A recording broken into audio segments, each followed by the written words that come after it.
जैसे आप सभी लोग एसी रिपेयरिंग का काम सीख रहे हैं। अब आपके पास किसी एसी का कोई पीसीबी खराब होकर के आ जाता है, तो आप उस पीसीबी को कैसे जाने कि हमारी पीसीबी सही है या खराब है, या उसमें कौन सा कंपोनेंट हमें बदलना है। तो आइए यहाँ देखेंगे, हमारे पास एक नॉन इन्वर्टर एसी का ये पीसीबी है और ये पीसीबी डेड है, ऑन नहीं हो रहा है। अब हम इसमें चेक करेंगे कि खराब क्या है।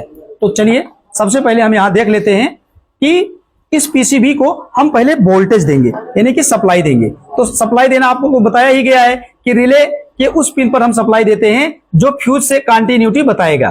तो यहां पर आप देखिएगा, हम एक न्यूट्रल पे लगा दिए और यहां रिले से लगा दिए। अब अगर हमें सप्लाई देना तो आपके पास ऐसे एक सीरीज में बोर्ड होना चाहिए। तो यहाँ सीरीज सॉकेट में अगर हम सप्लाई ये वायर लगाते हैं तो वायर में सीरीज में सप्लाई आ गई। ये देखेंगे पीसीबी ऑन नहीं हो रहा है, इसका मतलब है इसमें एसी फ्यूज लगा हुआ है। तो यहाँ पर आप देखिएगा, ये एसी फ्यूज इसकी ओपन हो गई है, देखेंगे ये पूरी तरह से ब्लास्ट हो गया है।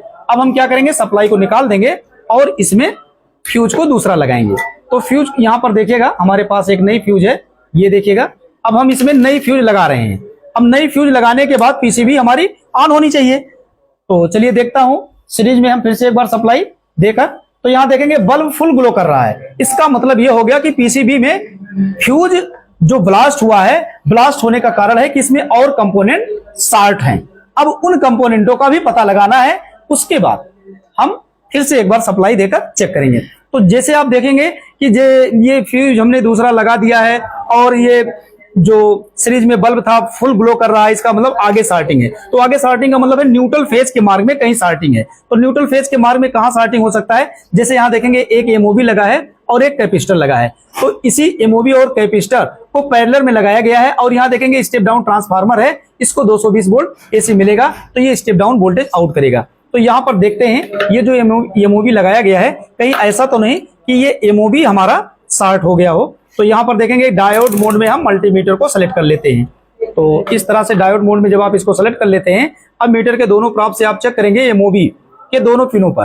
तो यहाँ पर अगर ये कुछ रेजिस्टेंस बता रहा है या कंटिन्यूटी बता रहा है, तो इसका मतलब ये शॉर्ट हो सकता है। तो यहाँ देखेंगे ये 98 ओम का रेजिस्टेंस बता रहा है, इसका मतलब एमओबी शॉर्ट होगा या फिर ये कंडेंसर। तो सबसे पहला काम हम ये है कि हम क्या करेंगे, इसके एमओबी को इसमें से अलग करेंगे, यानी कि इसका एक पिन अगर हम ओपन कर देते हैं और इसके बाद जैसे यहाँ देखेंगे एक पिन हमने इसका अलग कर दिया।